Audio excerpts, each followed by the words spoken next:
రాలేదని నేను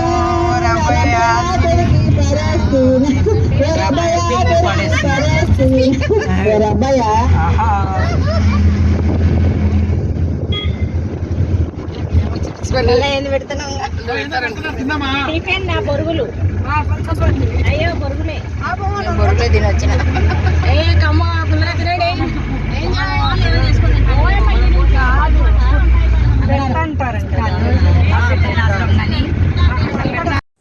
హాయ్ అండి, అందరికీ నమస్కారం. లావణ్యాస్ డైరీస్కి స్వాగతం. శ్రావణ మాసం ఆఖరి శనివారం అండి. గండి క్షేత్రానికి అయితే వెళ్ళాము. అక్కడే మా శ్రీమన్నారాయణ కోలాట బృందం వారిచే కోలాట ప్రదర్శన కూడా ఉందండి. అయితే అందరం కలిసి ఇలా తుఫాన్ను మాట్లాడుకొని 2 వెహికల్స్లో వెళ్ళామండి.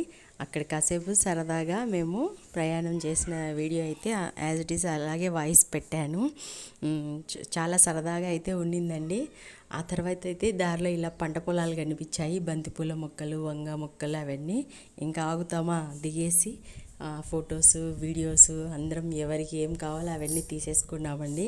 అయితే వర్షం బాగా పడినందువల్ల బురద అయితే చాలా ఉండిందండి. అయినా కూడా అలాగే దిగేసి అక్కడే కొన్ని ఫొటోస్ అలా ప్రకృతిని అయితే కొంచెం చూసి ప్రశాంతంగా అలా ఎంజాయ్ చేసి మళ్ళీ అయితే బయలుదేరి 12 గండికి చేరుకున్నామండి. 12 నుంచి భోజనం అవి చేసి 3 మేము రెడీ అయిపోయి అక్కడ కోలాటం అయితే మా ప్రదర్శన ఉండిందండి. అంతకుముందు మాకంటే కొంచెం ముందు కడప నుంచి అయితే వచ్చారండి చిన్న పిల్లలు. వాళ్ళతో అయితే కొన్ని భరతనాట్యం అయితే చేయించారు కొన్ని సాంగ్స్కి. వాళ్ళకి అయిపోయిన తర్వాత మేము కూడా మా కోలాటాన్ని అయితే వేసాము. 3:30 నుంచి 5:30 వరకు అయితే మేము వేసామండి. ఆ తర్వాత ఒక హాఫ్ అన్ అవర్ అయితే బ్రేక్ తీసుకున్నాము.